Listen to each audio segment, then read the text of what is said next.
பின்பற்றி 2 பேர் நோபல் பரிசு வாங்கினாங்க. யாரு? மகாத்மா காந்தியடிகளை பின்பற்றி 2 பேர் நோபல் பரிசு வாங்கினார்கள்.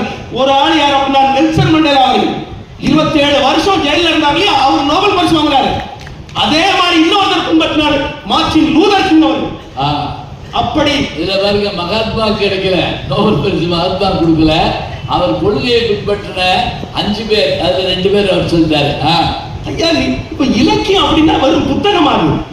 அது என்ன கதை புத்தகமா? அது என்ன எழுத்தா? அது என்ன வரிவடிவமா? அது என்ன வாக்கியமா? அது சொற்குவியல், அது நெற்களஞ்சியம் மாதிரி சொற்களஞ்சியம், அது அறிவு பெட்டகம். அது அப்படிப்பட்ட ஒரு அற்புதமான ஒரு விஷயத்தை ரொம்ப சாதாரணமாக, அதாவது நடுவர்களை 14 கீழ்கணக்கினவர்கள் ஆசார கோவில் அதுல ரொம்ப அழகா சொல்றாரு. ஒரு மனுஷன் வாழ்க்கையில 8 விஷயத்தை, இப்ப 8 8 மனித வாழ்க்கை பிரிச்சுக்க அப்படின்னு சொல்றோம் இல்லையா? 8 பின்பற்றணுமா?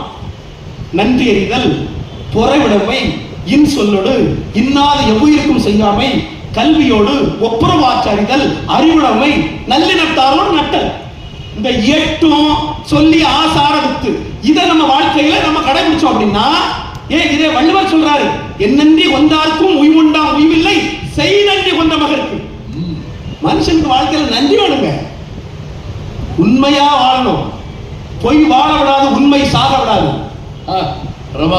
பொய் வாழ், இதான் பஞ்சு டைலாக். அப்படி வாழணும். இத சினிமாவில் சொன்னா கை தட்டுங்க, பட்டிமன்றத்தில் சொன்னா கை தட்டாதீங்க.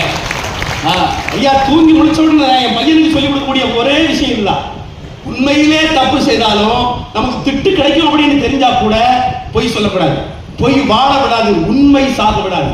இதை திரை இலக்கியம் அப்படி சொல்லிச்சு. உண்மையை சொல்லி நன்மையை செய்தால் உலகம் உன்னிடம் மயங்கும், நிலை உயரும் போது பணிவு கொண்டால் உயிர்கள் உன்னை வணங்கும். இதில் உண்மை என்பது அன்பாகும், பெரும் பணிவு என்பது பண்பாகும். இந்த 4 கட்டளை அறிந்த மனது எல்லா நன்மையும் உண்டாகும், எல்லா நன்மையும் உண்டாகும்.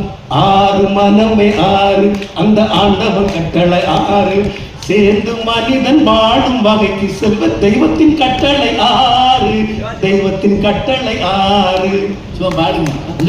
அப்ப என்ன முடியாதவங்க கூட இருப்பாங்கல்ல, எல்லாருக்கும் கொடுக்க முடியாதுல்ல, அவர் நினைச்சாலே போதும். ஐயா, கொடுத்தால் பதவி உண்டு குறைவில்லை உங்களுக்கு, தாழ கிடப்பாரை தற்காப்பது